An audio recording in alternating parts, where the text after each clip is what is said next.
muy grato estar de nuevo con ustedes en Entérate de Caracol Internacional.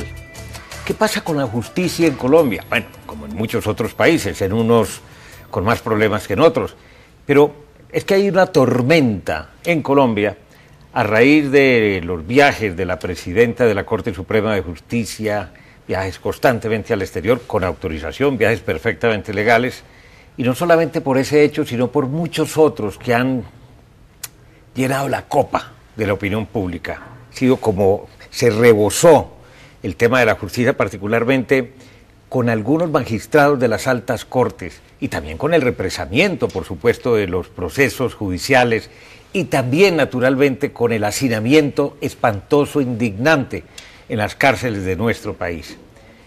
Hemos invitado a un hombre que conoce la justicia de pe a pa.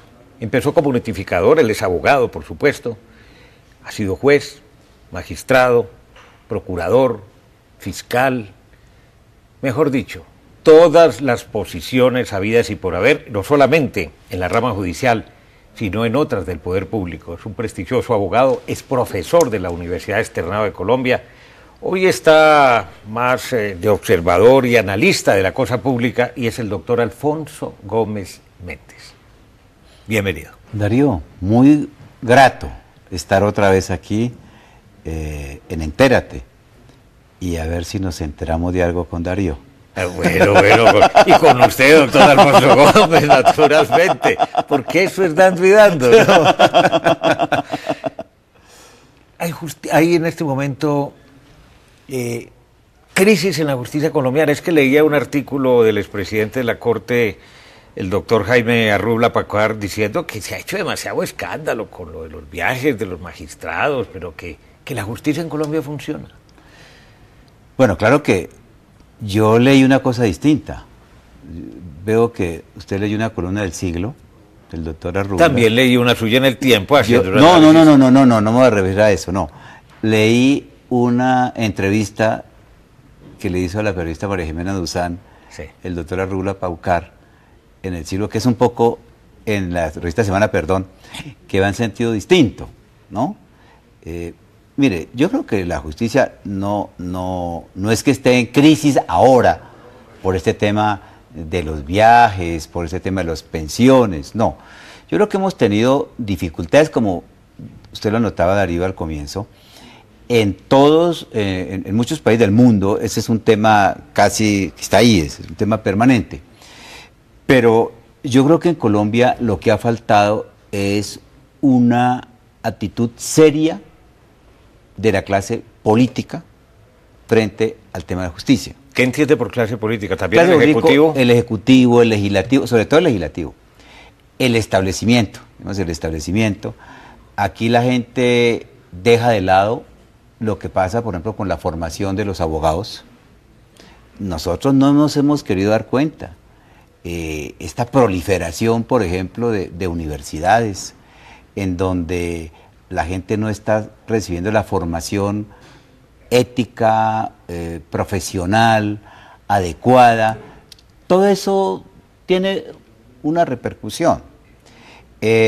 Y yo creo que hemos dado bandazos, Darío. Vivimos cambiando la Constitución. Presentando reformas a la justicia como la anterior, que fracasó estruendosamente en medio de otro escándalo. En medio de otro escándalo, pero además, siempre, y no voy a extenderme demasiado, pero siempre cambiando la Constitución con el argumento de que hay que cambiar la justicia. Les recuerdo los últimos casos. Sí, señor. Apenas. Claro. En el plebiscito de 1957, ahí se cambió, bueno, todas las instituciones del Frente Nacional, pero entre otras cosas se establecieron unos mecanismos para despolitizar la justicia, porque veníamos de la época de la violencia.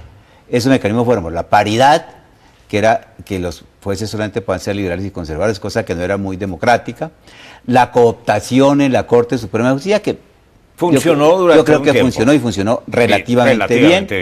La carrera judicial, que la establecieron, pero apenas la vinieron a cumplir hace muy poco, y crearon una serie de instrumentos creyendo que con eso se iba a modificar la justicia. Luego, en 1977, el expresidente López Mikkelsen, mi mentor político, hizo aprobar una asamblea constituyente pequeña para reformar la justicia y el régimen departamental y municipal. Luego, ya sabemos que la Corte desde la época le tumbó esa reforma. Luego, la reforma del 68, el presidente Lleras Restrepo, la reforma constitucional del 68 es de amplio espectro, pero también incluyó la justicia, la creación de la Sala Constitucional, etc. La reforma del 79 del presidente Julio César Turbay, allí se creó la Fiscalía por primera vez, el Consejo de la Judicatura, se modificaron procedimientos, un principio de sistema penal acusatorio, y en el 91 llegamos a lo mismo.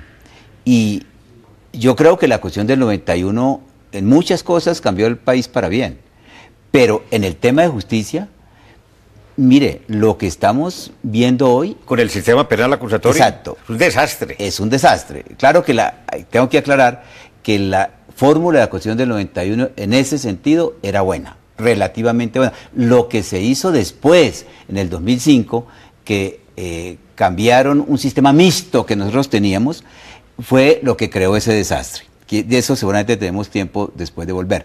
Pero, ¿a qué me refiero en este momento? Mire lo que estableció la Constitución del 91. Con un buen criterio, como siempre, con una buena intención. Una buena intención, pero en la práctica eso es muy complicado. Se dijo, no, es que se politizó la Procuraduría, se politizó la Contraloría, entonces fijémosle esas funciones a la Corte. Y lo que contribuyó fue a politizar a la Corte. Se politizó. Y entonces, hoy en día tenemos una Corte que es única en el mundo, unas altas Cortes.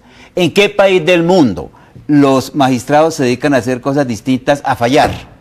Pero aquí no, aquí ¿cuántas sesiones dedican para un candidato a la Procuraduría, para un candidato a la Fiscalía, a la Auditoría? Para nombrar magistrados de salas que en este momento tienen vacantes. Y luego entre ellos. Entonces, con grupos, camarillas. Yo diría que la mayor parte del tiempo la están dedicando hoy es a las funciones que administrativas y electorales, normalmente, claro. La otra institución que creó la Constitución del 91 fue el Consejo de la Judicatura. Entonces, yo he dicho, para restablecerle la respetabilidad a la Corte, hay que quitarle esas funciones electorales. Estamos hablando de la Corte Suprema de Justicia. No, de todas. De todas en general. El Consejo de Estado. Y dejarla a lo que tiene que ser. Fallar.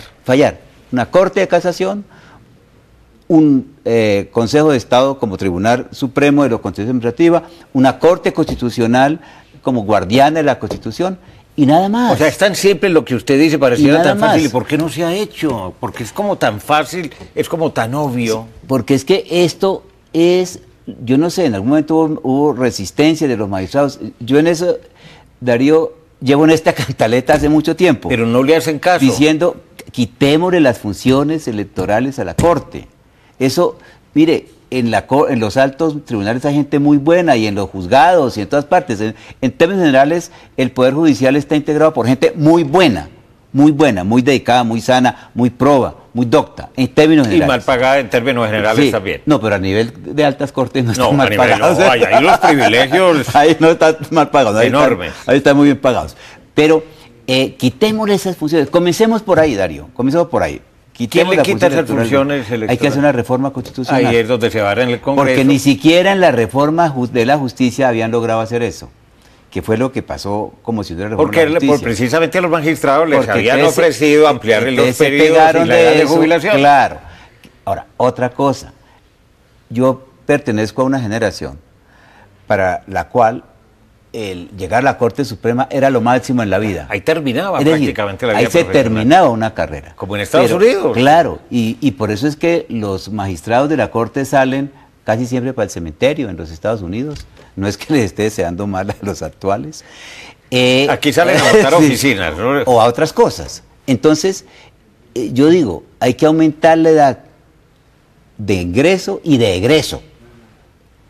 Es decir, que una persona no llegue a la Corte por decir algo antes de los 50 años. Y también el periodo, que no sea de 8 años, de pronto no, incluso inamovible hasta antes, que se muera. Hasta la edad de un retiro forzoso, que hoy está en 65 años, que me parece 70. Pero 70 años, incluso más, 75 años para ser magistrado está perfectamente bien. Y eso, ¿por qué en los Estados Unidos hay tanta independencia? Fíjese que a los magistrados de la Corte los postula el presidente. Pero una vez elegidos, nadie los saca. Y los presidentes tienen problemas después con ellos por su independencia. Entonces, ¿qué le garantiza a un magistrado? Su independencia. Pero si, es decir, dicho en otros términos y para resumir, Darío, que cuando se llegue a estas altas cortes ya se esté libre de pasiones, de todo tipo de pasiones y de expectativas en la vida, para que no tengan cómo llegarles, tentaciones de ningún orden. ¿Y con ese punto usted cree que se daría un paso fundamental si lográramos ponernos de acuerdo siquiera en eso, en despolitizar las cortes? No es todo, pero es un punto muy importante. El otro punto es tener una carrera judicial seria. ¿Que existe? Existe a medias, ¿no? Funciona de los tribunales superiores hacia abajo, pero funciona como requisito para entrar, pero no para salir. Es decir, falta una gran... que pueden ser movibles, removibles. Claro, tenemos que tener el resultado lo que yo he planteado, una carrera judicial de un difícil ingreso para que lleguen los mejores y de un relativo fácil egreso, con unas evaluaciones permanentes. Así es como se garantiza un buen aparato de justicia. Eso de un lado. Pero de otro lado, a la justicia hay que dejarla quieta. Ya regresamos en unos segundos aquí con el doctor Alfonso Gómez Méndez, su visión, su lectura, un análisis objetivo, independiente de lo que pasa con la rama judicial en Colombia.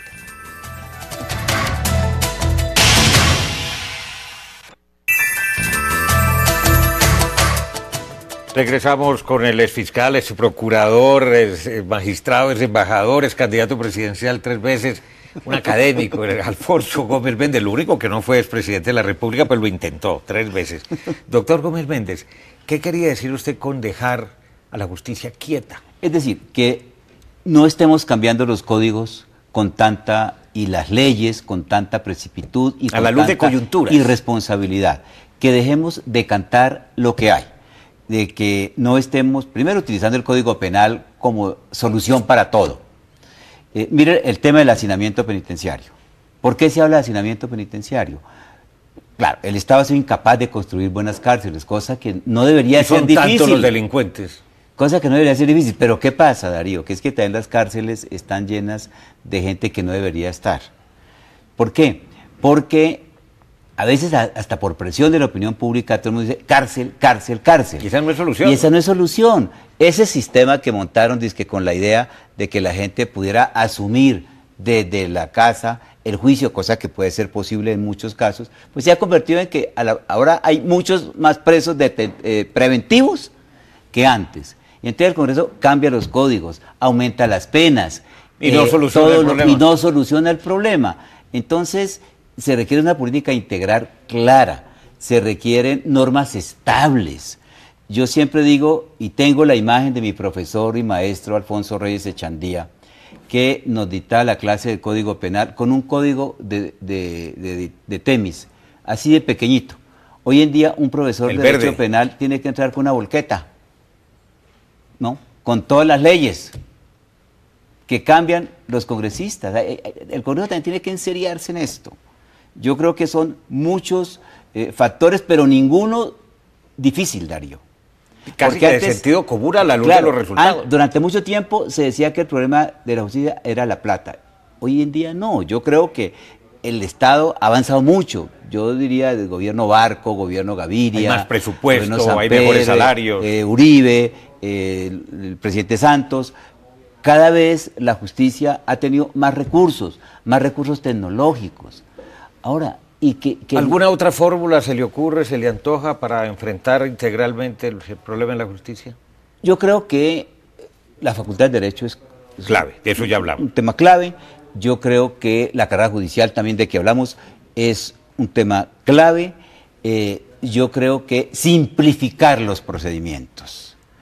Menos leyes y más justicia. ¿Hay que revisar el sistema penal acusatorio, darle cristiana sepultura o qué hacer? No, yo creo que, espero que la Madre Laura nos haga el milagrito de enterrar ese cadáver insepulto, que es el sistema penal acusatorio. Pero si lleva poco tiempo relativamente. No, pues es un cañazo que le metieron al país.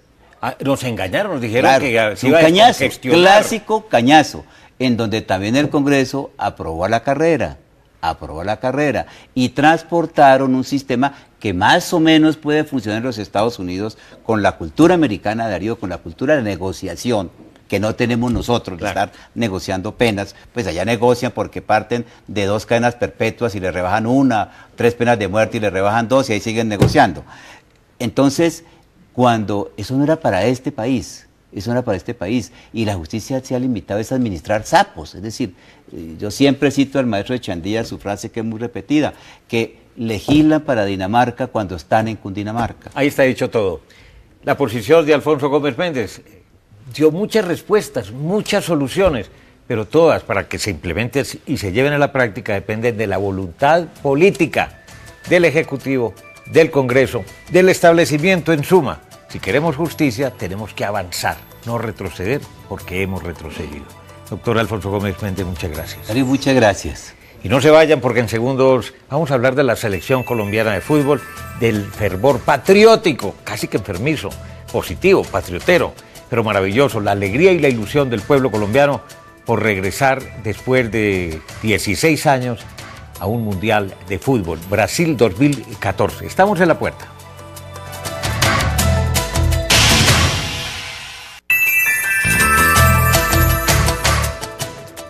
Y regresamos con el tema que a todos nos apasiona, el fútbol y concretamente el éxito de esta nueva selección colombiana que tiene más sentido de equipo que ninguna otra en nuestra historia, con calidad, con solvencia, con una dirección técnica impecable a cargo de José Pekerman.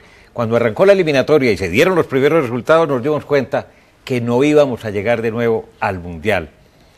La federación, en medio de una gran polémica, tuvo el acierto de traer a José Pekerman, técnico argentino, exjugador, un hombre que en alguna época de su vida fue taxista, también vendedor de helados en la Argentina, pero que a base de talento, de estudio, un hombre muy sencillo, supo convocar, tratar, concientizar y animar a los artífices del triunfo que son los jugadores de esta selección, que nos está dando muchas alegrías, y hemos invitado a César Augusto Londoño, de Caracol Radio, ampliamente conocido en el mundo del deporte y en el mundo del fútbol, y que conoce el detalle, que estuvo incluso ayer con Pekerman conversando largamente. César, bienvenido.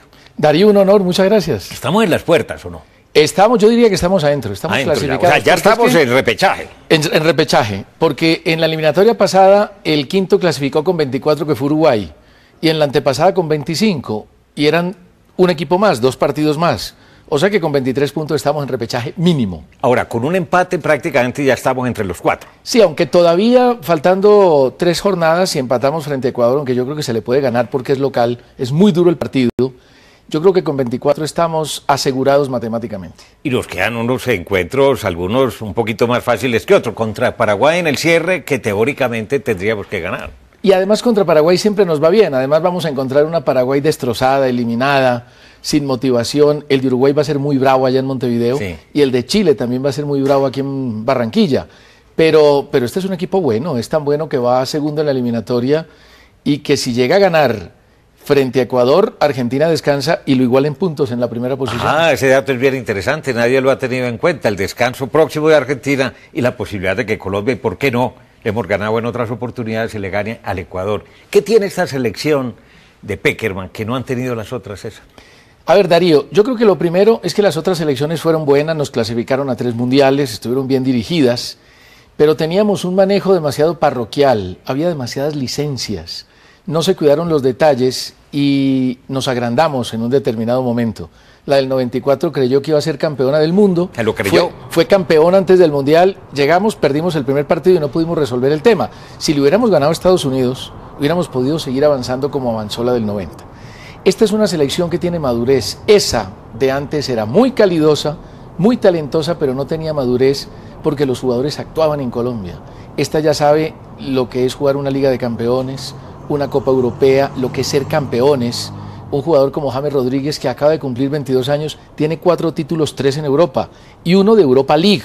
Falcao García está lleno de títulos. Además hay una gran combinación de gente joven, que fue la que formó y experiencia. Reinaldo Rueda, Eduardo Lara, y la experiencia de jugadores como Yepes, como Mondragón, como Amaranto Perea, como Aquivaldo, que son jugadores de mucho recorrido que han actuado afuera con éxito total. La gente critica, no es que Amaranto Perea, que a veces comete errores, tuvo 11 años siendo titular del Atlético de Madrid, eso tiene un mérito. Y esta selección tiene otras cosas. Pekerman ha cuidado hasta el menor de los detalles. Es una selección que se trabaja completamente blindada, eso lo criticamos alguna vez, y es un éxito lo que hacen blindando la selección, alejándola de los medios, del público, de la familia. El mismo es muy austero en las declaraciones, es muy parco, solamente una o dos ruedas de prensa antes de un compromiso y no más. Una, y no habla con nadie y es generoso en el diálogo, pero no te dice más allá de lo necesario. Es un hombre inteligente, estratega, muy medido en las palabras y no le da ninguna pista al enemigo, que es lo más importante, por eso el blindaje. Además se han preocupado de los detalles mínimos, lograron un equipo con experiencia, un equipo que físicamente está a la altura de los equipos que logran la gran figuración y los grandes compromisos, y me parece que le cambió la mentalidad al jugador colombiano. Oiga, César, pero también un equipo que está más metido en el campo de juego, que está más comprometido, que lucha, que corre, que se le nota que están jugando al fútbol con la camiseta puesta. Pero sabe una cosa, Darío, yo siempre he creído que la selección ha corrido y ha luchado y le ha puesto el corazón. Lo que pasa es que nosotros, un poco olímpicamente, cuando perdemos decimos, les falta actitud. Yo en ese cuento no creo, siempre ha habido actitud. Lo que pasa es que cuando uno corre desordenado, cuando uno tiene una pauta más o menos lógica y clara, ese correr desordenado no le rinde. Y lo supera el contrario, que fue lo que nos pasó, recuerde, contra Argentina, en Barranquilla en la época de Leonel. Nos quitaron la pelota y terminamos nosotros más cansados que ellos. Este es un equipo que se mide, que sabe hacer las cosas. Fíjese que con Perú, todos pensaron, no, a Perú se le puede golear, ya le ganamos. No, señor, no. Se jugó con inteligencia, se jugó con medida, se jugó pensando en que lo más importante era ganar. Y a veces se puede sacrificar un poquitico el espectáculo, pero jamás se sacrifica el hecho de jugar bien, que en el fútbol es lo que vale, evitar los goles y hacerlos. ¿Cómo ha logrado Pekerman unir a ese grupo humano? Claro, esta es una época distinta, la de la década del 90, donde había otros intereses, vanidades, problemas de narcotráfico, apostadores, dueños de jugadores, roscas, cosas de esas. Yo creo que lo primero es que lo respetan y sabe el conocimiento que tiene. Pekerman se ha rodeado de un grupo humano valiosísimo.